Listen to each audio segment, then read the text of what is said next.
Hello, everyone. I'm Jim Garrison. I want to welcome you to this session of Humanity Rising as we explore a more feminine aspect of the extraterrestrial experience that we humans are having. As we prepare ourselves for that dialogue with the three of our extraterrestrial studies students in a moment, I want to just say to everyone that there's a lot of excitement here in Washington today. People are arriving from around the country. Some people actually are coming in internationally uh, for the hearing that's going to take place tomorrow, late tomorrow morning, about 11:30 Eastern Standard Time in the House of Representatives. The Government Oversight Committee is convening the next hearing on UAP disclosure. There are four witnesses that have been scheduled. They released their testimonies today electronically, so you can hear what they're going to say. One of them is Lou Elizondo, whose book Imminent has been a New York Times bestseller. He used to work for the Advanced Aerospace Threat Identification Program in the Pentagon. There's also Tim Gallaudet, a retired Rear Admiral in the Navy who's had extensive experience as the chief oceanographer of the Navy for many years and was the temporary head of the National Oceanic Atmospheric Administration. So he has a lot of information on various UAP communications and contact. Michael Gold will be testifying. He worked for Bigelow Aerospace between 2003 and 2017. There's a lot of evidence that Bigelow Aerospace was deeply involved in reverse engineering technology, seeking to get technology actually from Lockheed Martin that has been involved since the 1940s with the US government on retrieved craft reverse engineering. And the reason why we know that is because of a recent whistleblower account to Michael Schellenberger, who's also going to be testifying, who released information through Russ Coulthart and his News Nation podcast, Reality Check, about a month ago concerning the office in the Pentagon, the program in the Pentagon called Immaculate Constellation, which is apparently the umbrella for all the UAP-related matters going back decades, at the center of which is the US and military corporate reverse engineering attempts to get the ET technology applied to even more advanced weaponry than the US arsenal already has. We are fully engaged in the UAP disclosure movement, as you all know. We have a very interesting course coming up beginning on the 20th of November on Rendlesham. 27th. 27th. 27th, thank you. 27th of November.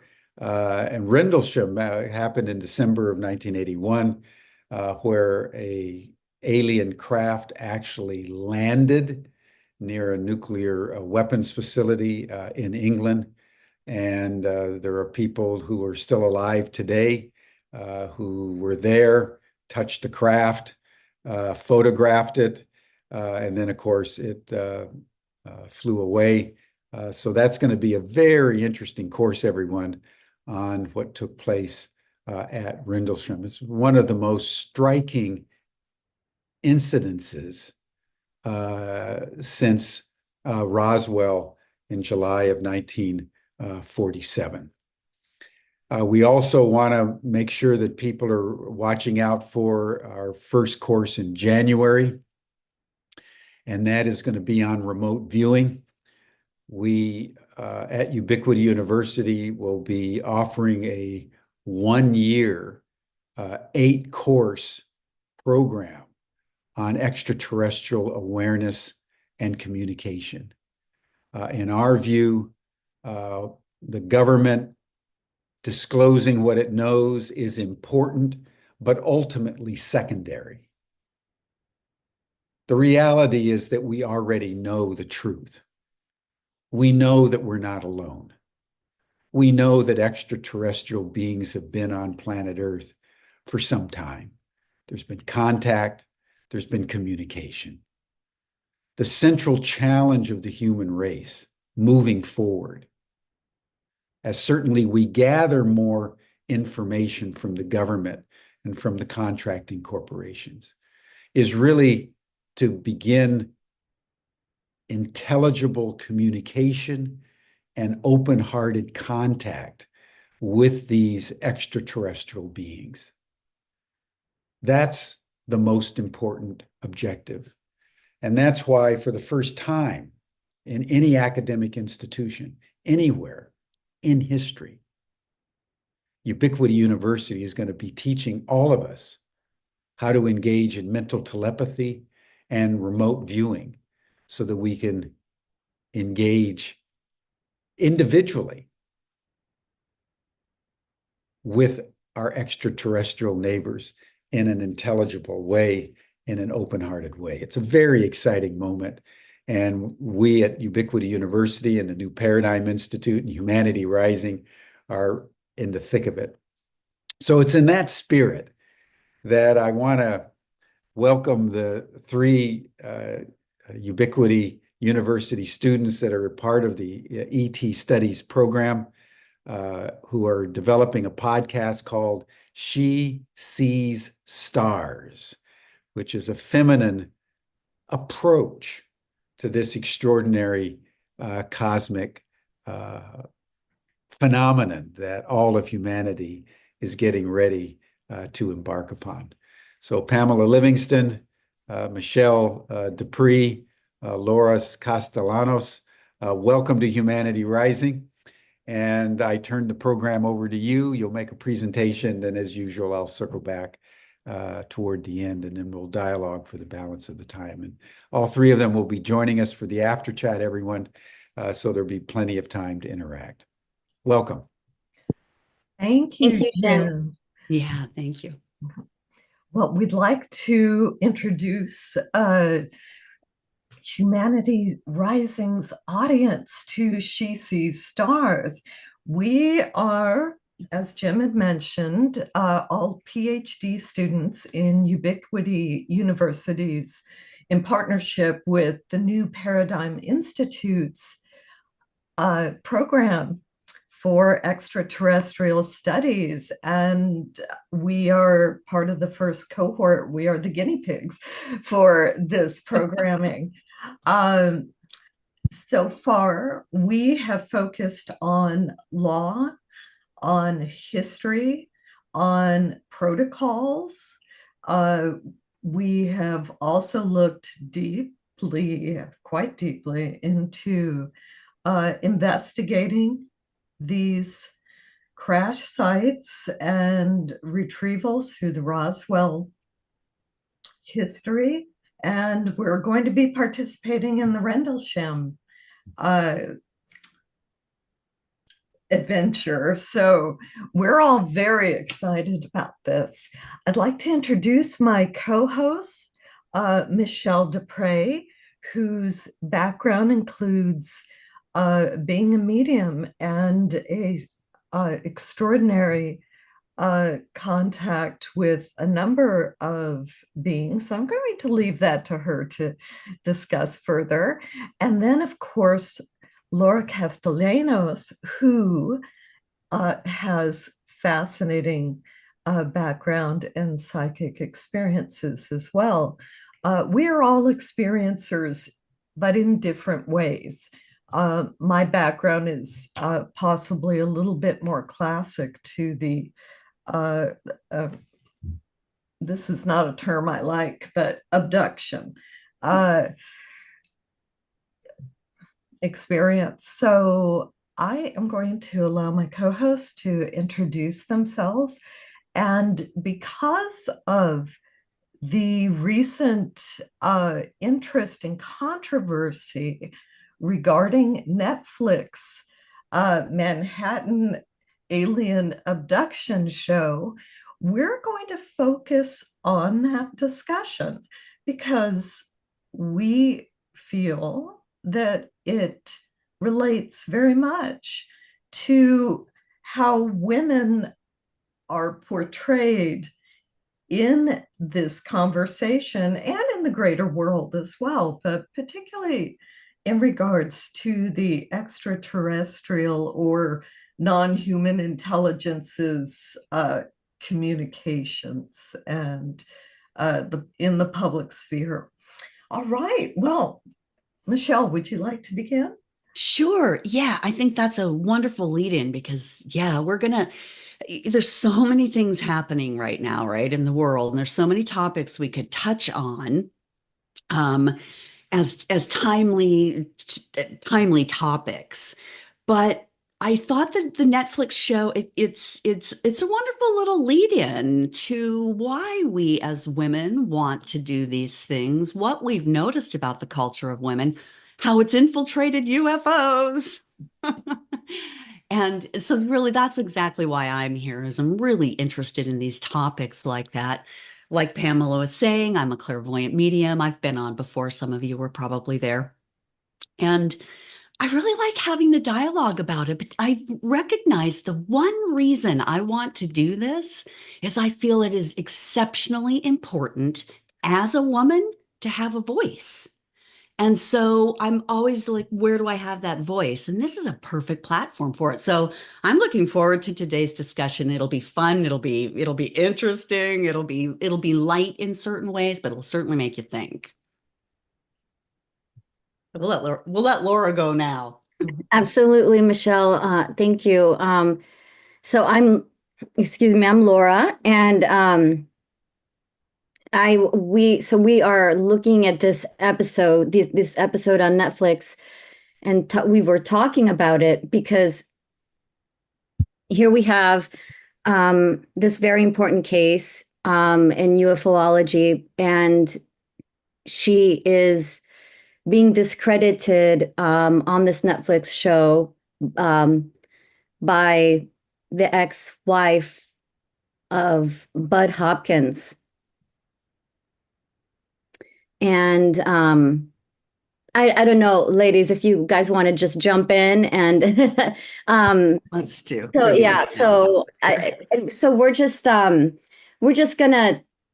I don't know if you guys have watched the show, but we watched it a few times, and we've been thinking about it because this just dropped on Netflix, and so it's just kind of apropos for the times and what we're all kind of experiencing as a global community. That all of these new things are coming to light about UFOs or NHI and UAP, and we're looking at these old cases, and she's being discredited by the other woman. So there's this possible love triangle situation, but that's also maybe unfair because Bud was a man who helped many people, and I don't know if Pamela or Michelle, if you guys want to talk a little bit. I mean, so do you guys know a little bit about Bud? He was somebody who had been doing this for a very long time and had a lot of connections with very important, credible people in the UFO research community, such as Dr. John Mack, and what's that? What was that? Whitley Strieber. And Whitley Strieber in his book Communion, and and so with this case that happened with Linda Napolitano, who was the woman who had one of the most incredible abduction cases. Well, let's take a minute here, a second, Laura. Sorry to interrupt you. I'm seeing it in the chat. Sure, Let's sure. give Go kind of ahead. a synopsis. Sure. Let's give sort of the context for what today's show is, why we want to look at it, and just a quick synopsis of the show. Okay, so Netflix in the last couple of weeks dropped a three-part series, a 3 or 4 part series on a very famous abduction incident. It became famous because there were many witnesses to the fact, but it also was famous or became infamous because it ruined the career of a renowned ufologist. So the ufologist in question is Bud Hopkins. But I should just note that this is going to have spoiler alerts. So there are going to be spoilers in this conversation. However, I hope it will enrich your experience in watching it. So Bud Hopkins was a renowned artist. His works, he went to Oberlin College. His works are in the Whitney, Guggenheim, and New York's MoMA permanent collections. He had his own experience in 1964 with 2 friends. It was a witnessing. I do not, I did not see that it was an actual abduction or that there was time loss. But this inspired him to begin researching these interactions. He had an extraordinary ability to work with people. He is every description of his personality. He is passed over a decade ago, but everyone who worked with him, from his researchers and the people who were part of the abduction support groups, all note how compassionate he was, and that has been consistent in everything I've ever read or seen about him. He is given credit for bringing John Mack into the research of these abduction cases. And of course, the most famous case of John Mack's was the Betty and Barney Hill abduction. So under this background, Bud Hopkins marries a woman named Carol Rainey, who is, or was, because she is now passed, in the last year. Carol was a documentarian, a writer. She co-authored and helped Bud write a couple of the books, co-authored one in particular. And she is noted for her focus. She's been a grant writer in science since her marriage. Their marriage did dissolve. And so this is the umbrella of this show. And it was Carol who discredited Bud's his research methodology. And the case that received the most attention was the Linda Napolitano case. And this is because of the amount of witnesses. Okay, so hopefully that provides you with a background. And would anybody like to just talk about the abduction case itself? Yeah, well, so to continue with that preface, the show is really set with these 2 women and their interactions with each other over I'm guessing a couple of years here, or maybe more. It went for a while.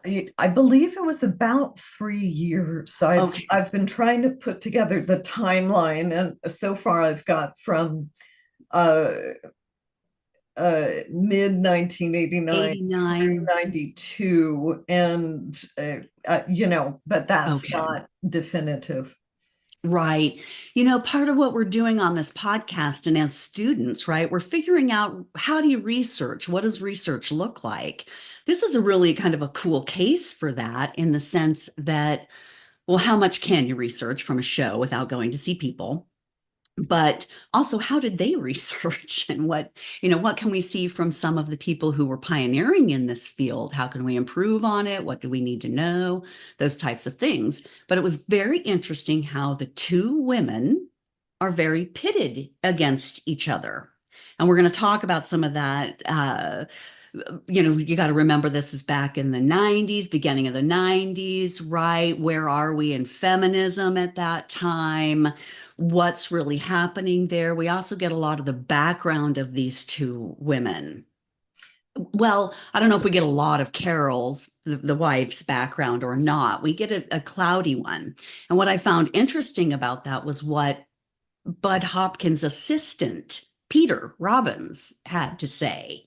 In describing Carol, he says she was guarded. And I thought that was a pretty interesting, descriptor, for her. He would have been around her often, all the time, really, because, like they said, that was an open house. So anyway, this idea that they pit these women against each other, I think, is an interesting element of the show. It leads, in the long run, it kind of leads to Linda suing Netflix for this, for the airing, because she feels that she is misportrayed there. And so it continues. It's like it's a continuing drama here, but we're weeding out, where's the truth? Where's the deception? Why, should it have been debunked? So I find that very interesting, and I don't know if Laura wants to say anything about that. And we should just note that the name of the series is The Manhattan Alien Abduction, and it is on Netflix right now. Thank you, Pamela. So the thing that we found very interesting was we all have our different opinions on who do we believe, or the believability of the story. But this is a case that many people may be actually familiar with, because there was so many witnesses in this case. And so it was a huge case, and people refer back to it. So that's one important part of it. So the thing is that the debunking of it is all mainly being done by Carol.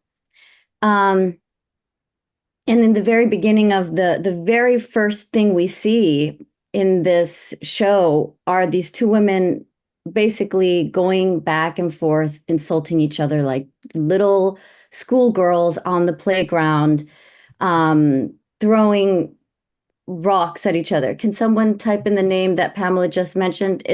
So abduction in Manhattan. Manhattan Alien Abduction. I'm typing it in as we speak. And what was so impressive was that this occurred in Manhattan in view of the Brooklyn Bridge. There were 23 purported witnesses, of which there's some question about a couple of the witnesses, but there's Maybe a handful. but there are witnesses on camera, etc., that noted it. So there was about two. There was two women who went on camera later, and I think there was a list of them, and there were, and there's definitely plausible reasons for why people would want to keep their themselves anonymous in a case like this. especially because of everything surrounding believing anything of this nature. You're going to be ridiculed, or it's very easy to get ridiculed for it. And that was a big deal for all of the support group that Bud created in the first place. Was all about supporting everybody who didn't feel there was a place to be supported. But the interesting thing is about this case is the way they chose to go about creating the story of what happened. Right. Instead of really going down and giving the facts and creating getting the data and getting the information, they basically just allowed these two women to arguing with each other to be the focal point of the storyline, and the idea that it's around ETs and UFOs is part of the theme around it. But the main idea behind what they wanted to show were these two women arguing and fighting over this man. And it seemed to me that be the way they were creating the situation. And in that context, it misses the greater point of what's really going on here. It again slants the UFO topic in this, weird sort of like woo-woo, it's silly, it's kind of nonsense. They're sort of presenting some fact, but they're also bringing in this, they're making it more about the fight and this cattiness. And When there's actually a really good case here for what happened to her. And I think we should just go, let's go kind of piece by piece through the film and talk about some of those topics. But what did you want to say there, Pam? well, I wanted to know that this tactic that makes great entertainment because it enhances tension and such, has been used against the UFO community. It's been used against any kind of uprising and such, where basically the tactic is to turn people in on each other, as opposed to creating a group that doesn't have to agree on everything, however, supports the bigger picture and the cause, which is certainly what we're all studying, why we're all part of the Ubiquity University and New Paradigm Institute's programming, is to, it's partially a process of legitimizing ufology, but it's also to bring people together, such as everybody who is watching right now or will watch this in the future.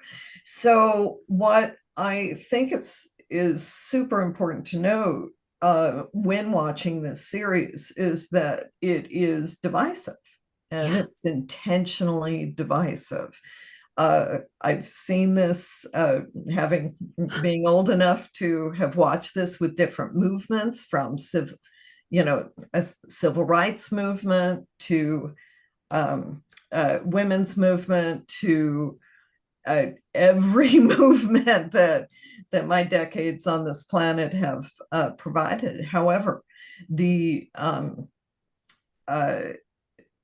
see it so obviously continued and as entertainment, and I think makes you wonder. Yeah, exactly. And we have the same divisiveness in the UFO community. Yes. And there's got to be a way to unite and put aside those differences, or we're going to keep going down these same roads, wah, wah, wah, wah, wah, wah, knock them down, and never really get to the heart of what is real and what is the bigger picture going on. Exactly. Laura, when we were speaking yesterday, you had noted the misogyny in this presentation, and also you were the one who found the lawsuit information, some of the articles that Linda Napolitano has is suing Netflix, as is there is someone also in the suit with her. Do you want to speak to that? Sure. Yeah. So, um, Linda was, so Linda is now suing Netflix because she felt like the way they portrayed her was not accurate. And I could only imagine agreeing to be a part of something on Netflix and then just getting edited to the point where it's completely out of context, or I mean, and for sure, I think that there is definitely something to be said with how the editing looked like it was on more on Carol's side of it. I could say I know I think there the what they were the design of how it was edited was to be about this cat fight between these two women, but but it seemed also they wanted to let the audience pick whose side they were going to choose on who was right and who was wrong. But it also seemed more like they were letting it be Carol's research as the all-knowing information, but there was no other data or information given aside from Carol's information. And Linda, there was no real data or information backing up Linda's side of the story. And Other than 23 witnesses. Yes. 23 witnesses, and they had a couple of them on, and then they had her. They had her chain smoking all the time, like the smoking man in the X-Files. So very caricatured on the part of Linda, and I think that maybe Carol was getting a bit of a break on that, but they would the issues they were disagreeing on was that it boils down to the fact that Carol believes she was being basically lying the whole time to Bud, and basically creating this thing for attention, lonely housewife in her own words, and in the writing that she wrote was very much what women a thing that when women say it to each other, it's kind of some like a cat fight situation. She cared too much about her makeup. She cared about too much about the way she looked, her dress, and all this bothered Carol a lot because Carol didn't care about those things. And well, let's talk about Carol's background. Let's start with a little bit of history on how Carol and Bud met. So Carol and Bud, Carol was supposedly a filmmaker, documentary filmmaker, and she meets Bud in Las Vegas. And at this point, Bud is a ufologist in that sense, and he is interviewing people and he's out doing his research and writing his books. And Bud's taken by Carol. He invites Carol to come and live with him in New York, and he will support her, is what he says. And Carol clearly states in the documentary, I was not looking for a husband. I did not want to be married. But then there was the Bud factor. So somehow she was swayed by Bud, who I think was pretty charming. I would say it's really interesting as we're talking about misogyny. It's not from Bud. But it doesn't come from Bud. It's fed through these women, through upbringing, through just the way that we are in our culture. It wasn't Bud that necessarily, set that in motion in any way. I don't think, not from what I saw. There's But we a start to, yeah. there's a question that's what is the essence of this documentary, and what are we pointing out, of course, about it? And so ultimately, from what we have seen, is that this documentary is divisive and using the UFO and abduction experience as yet another entertainment opportunity as opposed to a true investigation.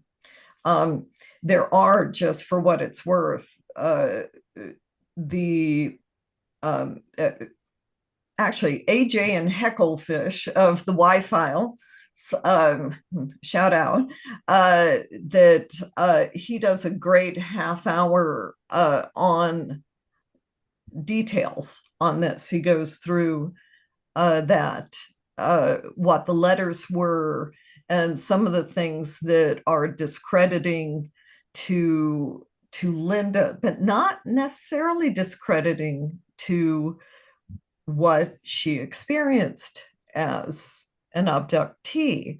And so there were many witnesses. I'm noting that there's someone here who knows one of the witnesses. I did find that there were at least one witness on the Brooklyn Bridge, but there were witnesses, most of them were on the street. There is a map of where the witnesses are, etc. And Bud actually made the names anonymous in his book Witness, just to protect them. But there is a list of the witnesses that exists. I believe Bud's files are they now at Rice University in the database there? Sort of think I've heard that. Okay. Yeah.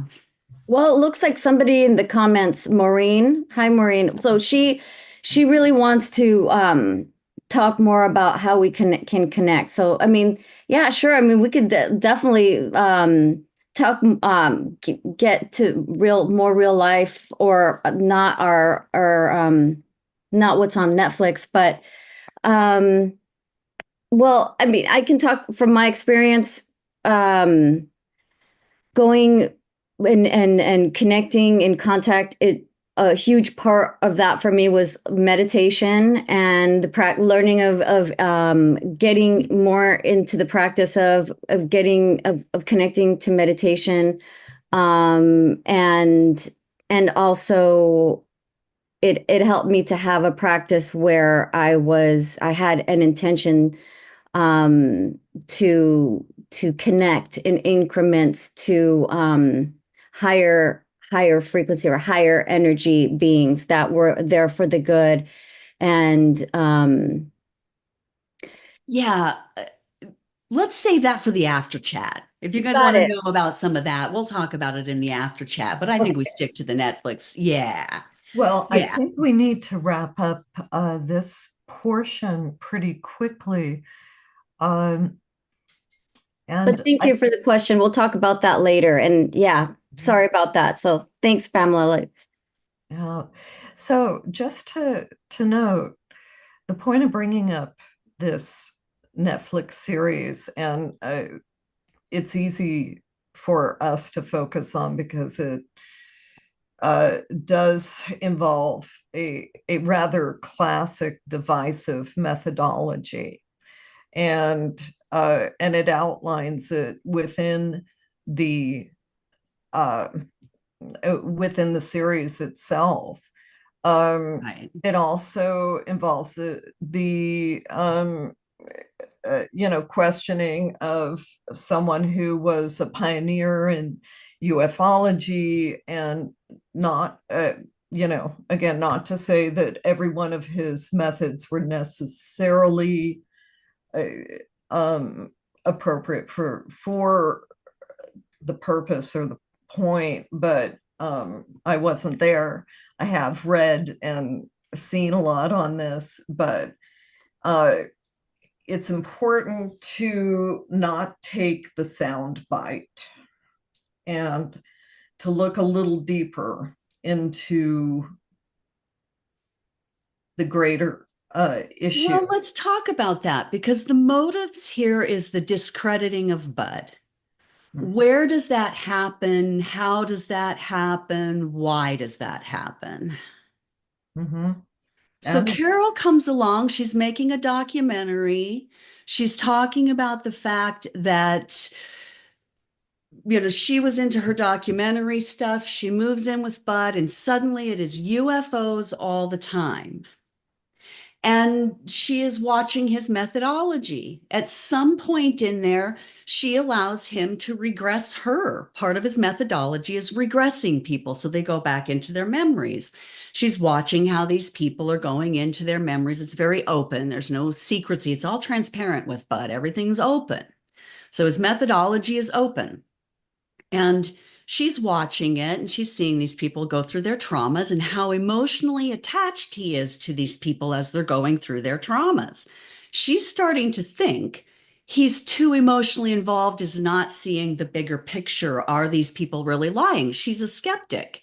She doesn't, she hasn't had her own experience. She hasn't done that. She then has her own regression. And she comes to her own childhood in what was it? The Plymouth, some fundamental Christian group. Plymouth Right. Brotherhood. Yes. And this sort of brings her, I think it's an interesting point that she brings up, because she obviously understands how hypnosis can get you deep. But we all know hypnosis is flawed. But then this Linda Napolitano steps in, and her story, and Bud, the whole time, Bud is looking for a credible witness, or a credible story that he can really purport, because he's been going through the media outlets, through these talk shows, and being made fun of with his support group of people who have had serious encounters, but nobody's taking them seriously. So he wants to write this book, but they need something solid that has other witnesses. Then Linda comes along, and she thinks she may have had one of these experiences. And he regresses her. She gets to her experience. They start talking about it. Next thing they know, and maybe you can fill in how they got to all of their witnesses. But it turns out they've got 23 witnesses to Linda's abduction. A couple of witnesses at the very least, her floating out the window of her Manhattan apartment in the 2 o'clock in the morning, whatever it is. As we go along, we start to see where that method. So the whole point is that Carol starts to suspect that Linda is lying and creating the story. And she's now documenting Linda through the entire process. But really in the process, she is also questioning Bud at every turn. How do you know they're telling you the truth? How do you know they're telling you the truth? How do you know they're telling you the truth? He's even starting to question himself in there, although he can't deny the validity of their emotions. So he's torn. Somewhere in there, it gets infiltrated into the demise of his projects, the demise of the study, of the research. And the demise of 2 marriages. Yes. I know, that's the thing. So it's very easy to focus on these aspects of it and not look at the big picture of what it all comes down to. And that is that there's this huge case with all these witnesses, and there's there's a person who's involved in it, Carol, because the more you learn, Carol was involved in a lot of it. So she's filming all these people, so she's involved in all of Bud's life, and it's really interesting that Bud would pick a non-believer. So she's a non-believer, and she's real proud of herself, and a big part of her identity is that she left this fundamentalist Christian cult because she had the ability to see through the BS. And she got kicked out because she put a stand and she spoke her truth, and she stood by what she believed in. And she felt like the moment she stood up to Bud and told him that she thinks that could it be possible that in his hypnosis sessions he is influencing his patients or his clients, and he snapped at her and said something, but it reminded her, it triggered her because it reminded her of her father Not being able to have a voice. not being able to have a voice, And and questions aren't welcome. his way was the only way, because Bud really believed in what he was doing.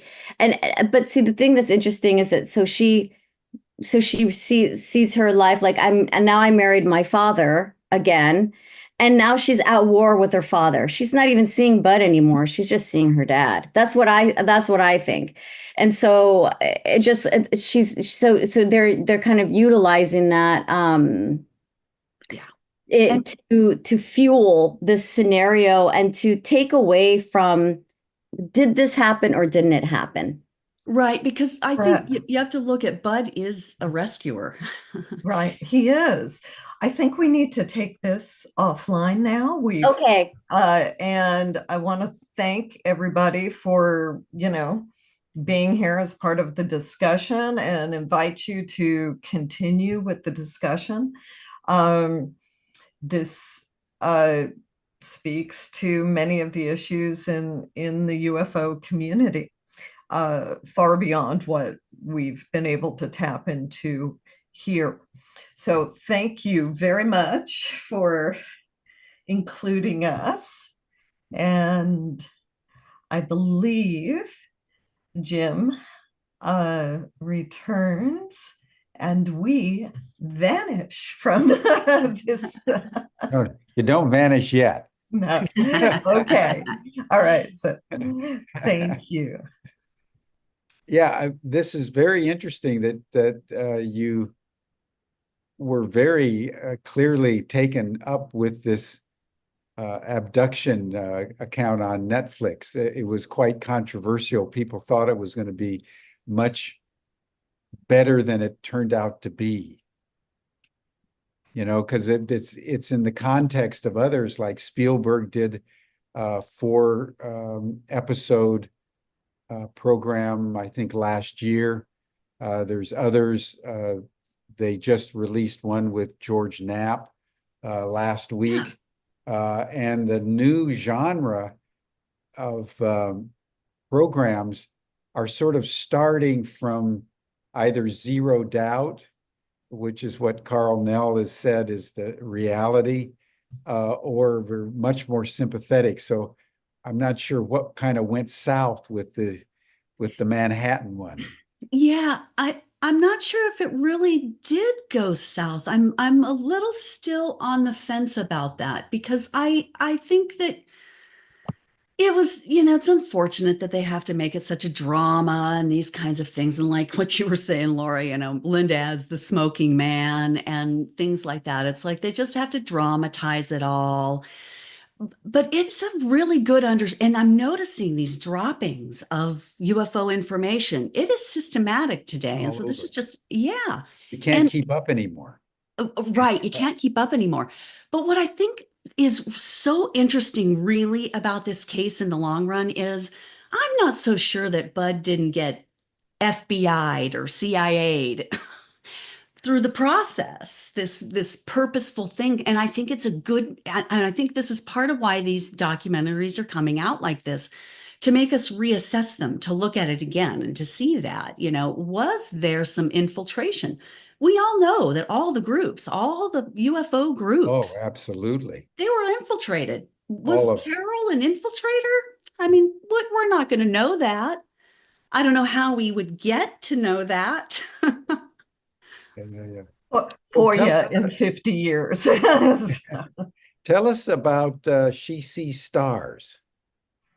So She Sees Stars is going to have, it'll be formatted so that we have our guys on the ground who are going to help report on the current events, and other outside reporters such as Giorgio Piacenza and Troy Peterson, who are part of our cohort. And each of us have different foci.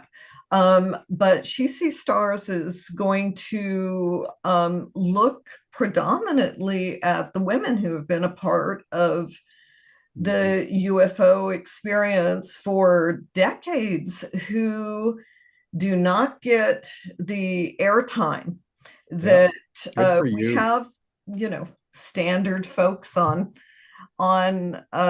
most of the media, and we all recognize them and we all know their names, and there are less than 10, and they're not women. So the idea is, or anyone else, so inclusive.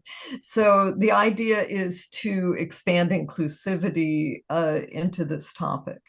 And is this like a weekly podcast? Is it like Humanity Rising, where it's just a Zoom broadcast on a regular basis? Are you planning a documentary? Say a little bit more about what She Sees Stars is, sort of from a technical point of view. Yeah, well, part of the reason that that I really was wanting to do some of this was, as a research student now, wanting to do that, how do I find information? Where do I get to discuss the information? And I think this is an up and coming field. We're going to see more and more students coming into it. So giving them kind of our experience, here's what we're finding through our research, and here's what we're learning, and just a place. It's all, I kind of see it like student radio. Just just a place, and it'll be a weekly show, and we'll be talking about, my focus is always going to be mostly telepathy, and so my research will really be built around telepathy, but we'll be really looking at what our research subjects are. But we're also going to stay up to date with current topics. We'll really start every episode with a current topic of the time, and we'll talk about it. And then we'll get into whatever our discussion is for the day and what we found and different things like that. But then we also want to do a segment that celebrates people in the field. Probably mostly women, but we can't be so exclusive like that. Honestly, we might be about feminine, but we love everybody, even the aliens. So, we're but really I think inclusive. actually, I think your initial impulse that She Sees Stars, to accentuate the feminine. I don't know of any other podcast or approach that's really emphasizing the feminine aspects of this. People have been so focused on the content, retrieved craft, retrieved biologics. They're looking for all this hardware, and and because it's a national security frame, most of them sort of by definition are men. Right. Right. But, you've got Leslie Kean, New York Times, you've got Linda Moulton, you've got Bertie Jaworski, the remote viewer, you've got a number of people like Esperde Ananas at Damanhur. You should check out what the Damanhurians are doing around the ETs and the women there. It's really, really extraordinary. So I think an emphasis on the sacred feminine would make this very, very distinctive. That's great feedback. Yeah, we're just getting started. Yeah. Well, that's my focus. So yeah. However, Ubiquity University could support this and promote it. We're at your service, because this is a student initiative. Student radio. This is going to be very, very cool. Yeah. And what's so fun is the community that's being built through the university, and being able to launch platforms like this. The time has come. So thank you. I think so. I mean, it's indicative of the current state of play, as it were, that over the last 5 years, there's been just a burst of activity. And I've talked with a number of people who are sort of veterans for 20, 30, even 40 years, and they say they can no longer keep up with the volume of information and podcasts and whistleblower releases and everything that's going on. So this is the moment where something like what you're offering becomes part of the contribution to create this as a global phenomenon. and I wouldn't be at all surprised, be very interested, for example, in the experiencers and how many of the experiencers turn out to be women. Mhm. Yeah. It's interesting in the conversations. I've found that it's appears to be a majority. Now, I've been actively pinning databases because I'd like to know. One of the things that I found in communicating about databases was that the way the information is organized, it's very difficult to get things like gender in these experiences. It wasn't when the information is available. We're talking about what's great is that these amazing databases exist, but what's difficult is that at this moment they haven't been organized yet to just be able to pull that kind of data out. So that's on my PhD list of things. Well, let me ask you, each of you, because I think our audience would be interested in it, because it's obviously you're approaching this with both gusto and passion. But I think all of us would be interested in your respective stories, your pathway about how you came to appreciate the ET phenomenon. You mentioned that you're all experiencers. So take 3 or 4 minutes each and just tell us your ET pathway. Okay. Sure. I'll start. Yeah, as a young girl, I've always talked with just different energies, the Indian in the mountain, the Indian in the clouds, whatever little friend wanted to come and play with me. I was kind of alone. I did not have a family that communicated. And in the long run, I think that was a benefit because it didn't stop me from connecting with those energies. Until, of course, I was like a teenager and I'm walking with friends and I'm telling them my experiences and they tell me I'm weird. So I shut down at that point, and then not again until I was in my 30s. Came knocking on the door, and I hear, messages, and I'm in a life crisis basically, and I hear this message: "Fret not, everything will be okay." And I was like, "Oh my God, I don't know who you are, but you just made me feel so much better." And so it was then I really started on that journey of why do I hear these things? What is this?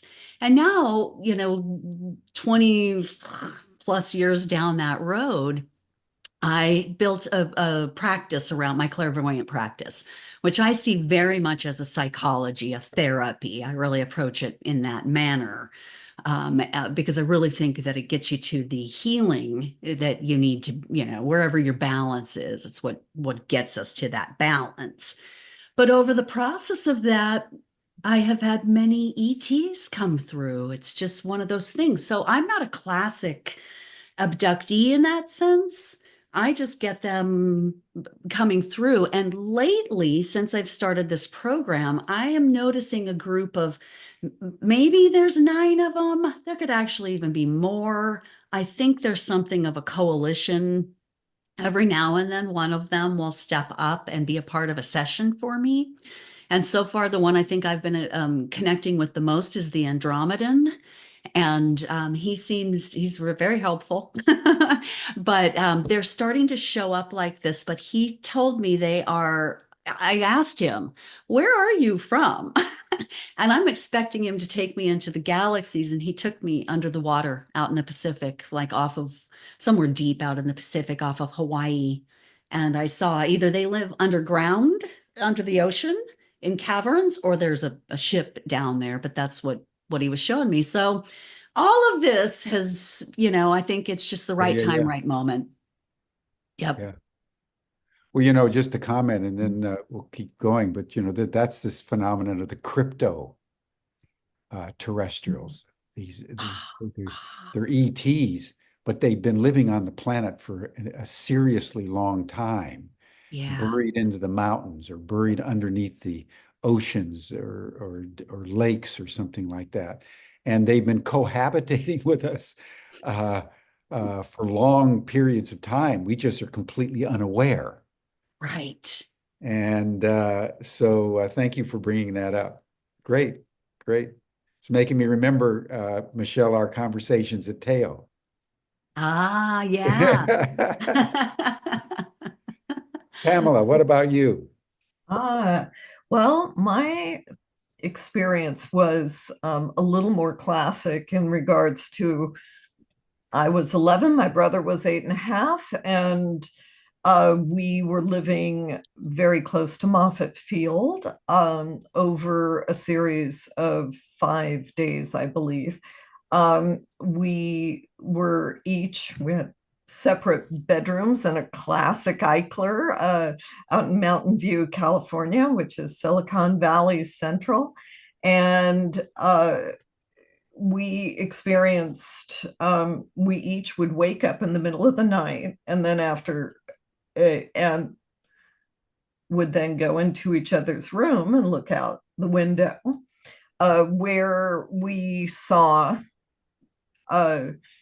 the lines, all the power lines, all the outlines, things lit up in a very bright orange. And we saw a ship, and the ship came closer, and we were transported out of our rooms onto the ship. I have been regressed once, and my memories from the regression were not that much deeper than what I remember. But since that experience, I have seen many ships. I've had experiences where I was aware that there were beings, and it simply continues. It did. One of the things that I know others report is that after having these experiences, it expands your paranormal awareness and Events. Events. Yes, yes, and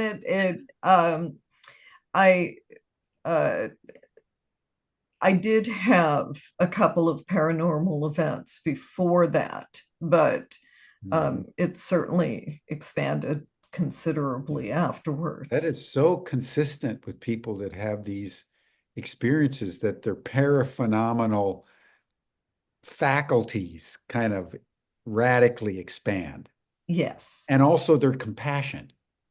Oh, yes. Their willingness to be tolerant, their sensitivity to the environment, very, very consistent. Starting with John Mack, Yes. with his classic book Abduction, and then his second book, Passport to the Cosmos. He details it, chapter and verse. So your experience is it's a classic experiencer narrative. Yes, it's textbook. Yeah, like you're the poster girl. Cool, cool. Laura. So when I a lot like Michelle and Pamela, when I was little, I was able to pick up the senses around me, or the subtle energies around me, and God, I mean, there was this connection. Something that I focus a lot, or I'm very interested, is the idea of fairy lore as well, or the energies of we're in the crypto terrestrials, the world of the fairy energies, as well as the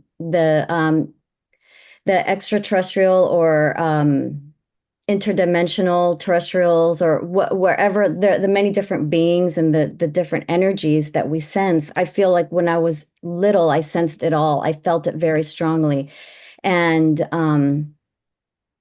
so what happens when you feel it very strongly and you see and you feeling and you can sense all of these things. I was sensing that I was being watched and I could sense that. But I mean, also that's textbook schizophrenia. So what happens when you are that way, when you're a little girl and terrified of Grace and seeing and then trying to communicate with me and feeling the energies and being supported and then being outcast because of these things as you get older by my family and things like that. But the story that really changed me, or the thing that really changed me, or the experience I had was when I was little, and I honestly, I was like a child who had feelings of, I didn't want to be here. I didn't want to live in this world with all the injustice, all the pain, all the suffering. I was very sensitive to animals. I was already very sensitive, and I didn't feel like I belonged here. And when I one day I was out, we lived out in nature with the trees, and I was very connected to all of that. And I asked the universe, I asked God, if there was nothing more to this than what we have here, I wanted to die. I didn't want to live anymore. And I asked if there is nothing else, if just show me a sign. I needed proof. And there's always this thing about this proof that we need. And there was a blue jay, and he perched himself on the tree in front of the window where I was looking out. And then there what flew next to him was a horned owl that perched itself next to the blue jay, and then stared at me. And so these two birds are staring at me, and then a third bird came, and it was a barn owl, and it stared at me. So these three birds came, and two owls, one blue jay, they're staring at me. And I'm looking at them, and they're looking at me, and I've been answered, but it was in a way that I would have never thought I would have been answered. And throughout my life, whether it was through prayer or meditation, I started doing transcendental meditation when I was very young, and to continue on this. And so I always wanted to understand it. What was this? And then I learned about shamanism, and there was a lot of sense in the magic and of nature and how everything is connecting.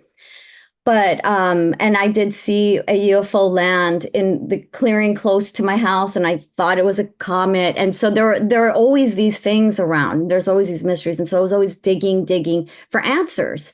And so that's just that's my story where I come from on this path. But when you're a natural believer and when you've seen things when you're a child, it's very different than when you're an adult trying to go into that world, like Jim, you say, the world of play, because it is a world of play. But I mean, you can very easily be called a schizophrenic or be gaslight to sound like you're a nut job or you're crazy, which is why it's so important to have facts and data and try to give people as much factual evidence as possible. But at the same time, have fun with it. So if we want to talk about fun things like maybe we have Arcturian brothers and sisters and Pleiadian brothers and sisters, and we want to get fun with it. It's okay, because even if we don't have proof, it's okay to have some fun with it, because some people believe they do have the proof, right? So I guess it's all part of the conversation. Well, and if everyone were conscious, they'd know. It's kind of like, some of these things you just can't know unless you really have delved into your own sense of self. and you do that inner work. This is part of the reason that I really believe in this ET studies program as like the program, because all of the wisdom studies are wonderful, but I think it's the ET program that actually offers an opportunity for change. It's the one subject that could really change Yeah, yeah, yeah. everything. Yeah, yeah, Yeah. yeah. Yeah, absolutely. Yeah. By the way, Laura, just to circle back, you're the artist for the backdrops, right? Yeah, so yeah, we were talking, and so Pamela, maybe down the line we'll go into her story a little bit, but she's got some really interesting details of her story that influenced and inspired some of the where I got. So I was thinking like Liechtenstein, old pop art type of where this all kind Yeah, of yeah. so a A little like throwback. Andy Warhol. Yeah, yeah, where it all started, kind of like that whole the whole old school retro of the Yeah. beginning of the Roswell time. What's the you seem particularly oriented toward blue, the blue beings. I know. I mean, I do love the blue beings. Who doesn't? Who doesn't?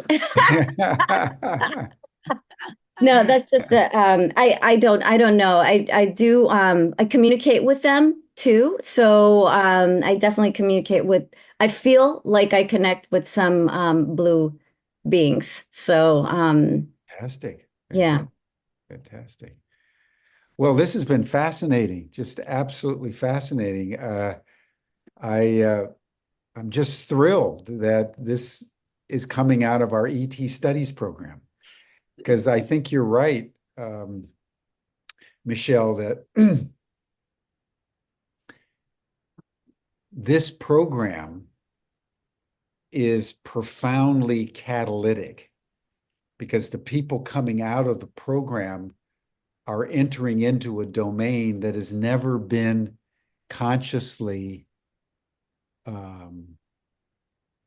available, at least in Western civilization. It's been available to the indigenous peoples and to people in Asia for a long time, but I would say more informally. It was Right. just part of the way things were. But where we are right now in 2024, there's a qualitatively different aspect that is bursting into history that is requiring of us humans a more formal, I would say, conscious awareness and approach to the phenomenon. And the fact that the three of you are part of the first cohort is really a historic occasion.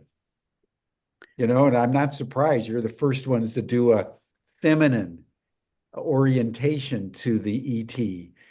So you're really pioneering and making original contributions. So I really want to salute the three of you for an extraordinary endeavor and accomplishment. And it's only just begun. Right. It's only just, well, we haven't even begun, but we're getting there. We're definitely getting there. Yeah. Well, Yeah. listen, keep us informed. Mhm. And down the trail, we'll have you back for a interim report, and we'll keep everybody posted. Maybe we could feature you in our newsletter when it's getting set to really launch. We'll do something in the Ubiquity University newsletter and blast it out on social media because we want to build numbers, right? Right. That's the whole point, is to build numbers. So when you're ready, let me know, and we'll do a big social media promotion. Should be the beginning of 2025. Oh, cool. Yeah. Cool. That's an auspicious time to start. Yeah. Yeah. It's going to be interesting. Mhm. We're Well, in good. Well, for it. thank you. This will bring us to a close for today. You're welcome to join Laura and Michelle and Pamela in the after chat. You receive the reminder, the link in your Zoom reminder for today. You can also see it in the chat box. And then tomorrow, I won't be with you tomorrow, but Tom Eddington is going to stand in for me because I hopefully will be in the hearing room with Danny Sheehan and a number of people who've come into Washington for the hearing. And then a group of us are going to be on Humanity Rising on Thursday for a report for what happened during the hearing itself. So that'll be the next couple of days on Humanity Rising. But thank you, everyone. Thank you both. Thank you to all three of you. And Thanks for having us. Bye for now. Absolutely. Thank you. Thank you.